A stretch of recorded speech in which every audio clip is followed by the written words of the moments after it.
All states have official child support guidelines. The guidelines are used to calculate how much a parent should contribute to financially support his or her child. State agencies and courts must use the guidelines unless they are shown to be inappropriate in a particular case. Most state guidelines consider, at a minimum, the needs of the child, other dependents, and the ability of the parents to pay. Some states use an income shares model, which means the guidelines are based on the total income of both parents. Other states use a percentage model that calculates the child support amount only on the income of the non-custodial parent. Virginia has adopted the income shares model. By the end of this video, you should be able to explain the basic theory behind the income shares model, how to calculate each parent's income share, and then applying the parent's income share to the presumed total monthly support amount needed to raise the child, to then arrive at the monthly child support obligation owed. The income shares model is based on the concept that the child should receive the same proportion of parental income that he or she would have received if the parents lived together. In an intact household, the income of both parents is generally pooled and spent for the benefit of all household members, including any children. Virginia is one of 41 states that adopted this model.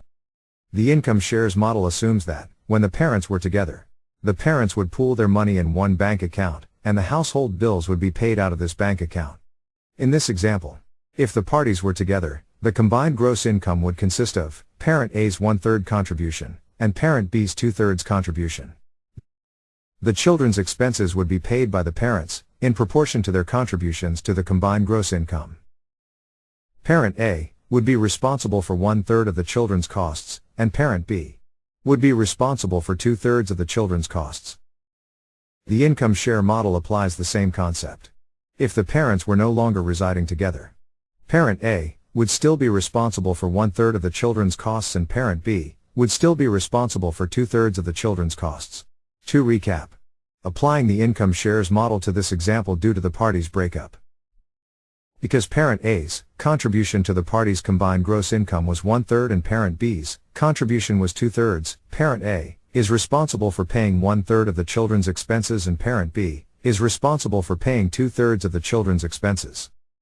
Now that we have seen a high-level view of the income shares model, let's roll up our sleeves and take a closer look of how the non-custodial parent's income share is used to calculate the monthly support obligation.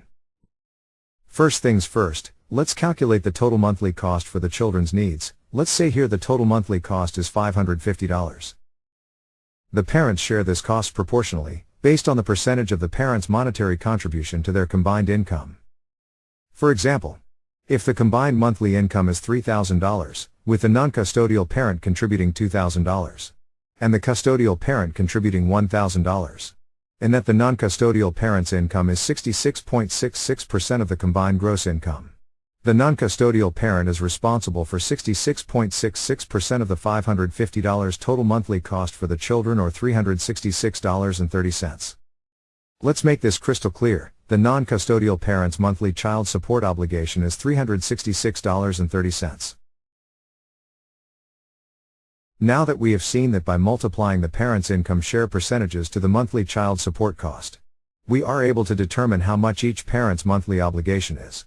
Let's take a closer look on how to calculate the parent's income share percentages.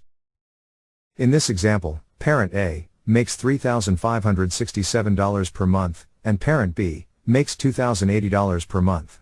Pause the video here and see if you can calculate the parent's income share percentages. When you are done, we will reconvene and go over the answer together.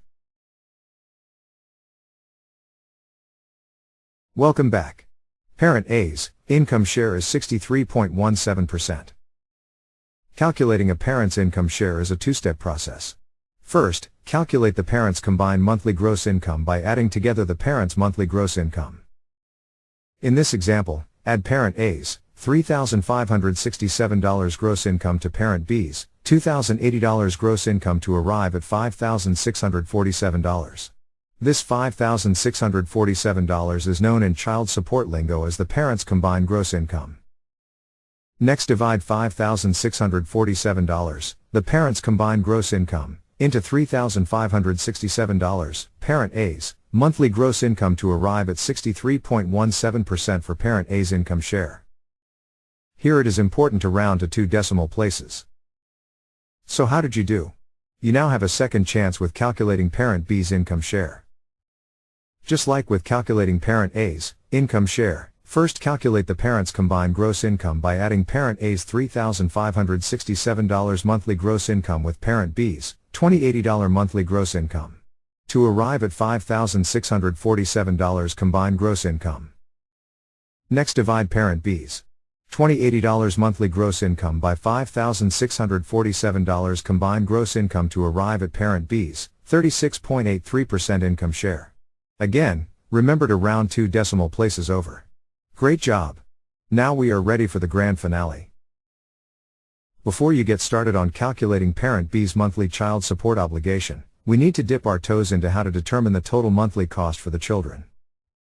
The 3 costs that Virginia Child Support Guidelines utilize are 1. The monthly basic child support obligation, which comes from the statutory schedule, 2. Monthly work-related daycare cost, and 3. The children's monthly health care coverage cost, including dental and vision insurance costs. In this example, the monthly statutory schedule amount is $796. Parent A has $345 in monthly work-related daycare cost and $98 in monthly health care coverage costs for the children. To streamline things, let's use Parent A and Parent B's incomes from the prior example here. Pause the video and calculate Parent B's monthly child support obligation. Parent B's monthly child support obligation totals $456.32. How did you do? Let's work the problem together. Since the example contained the monthly amounts for the monthly basic child obligation, the work-related daycare costs and the monthly health insurance premium costs for the children, the next step would be to add these costs together, totaling $1,239. The final step would be to multiply Parent B's 36.83% income share to the $1,239 costs to arrive at $456.32 monthly child support obligation for Parent B. Although explaining the answer wore me out. Ha ha ha, it's still a pretty easy process to calculate the non-custodial parent's monthly child support obligation.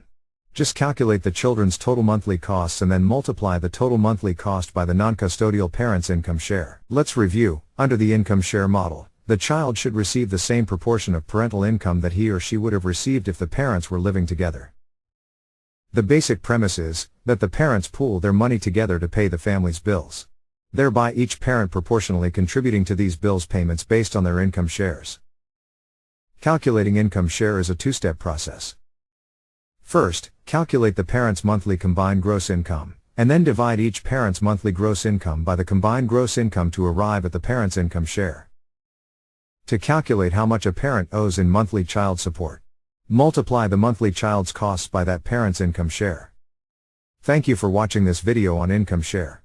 This video is a part of a series of instructional videos on calculating Virginia child support. Have a nice day.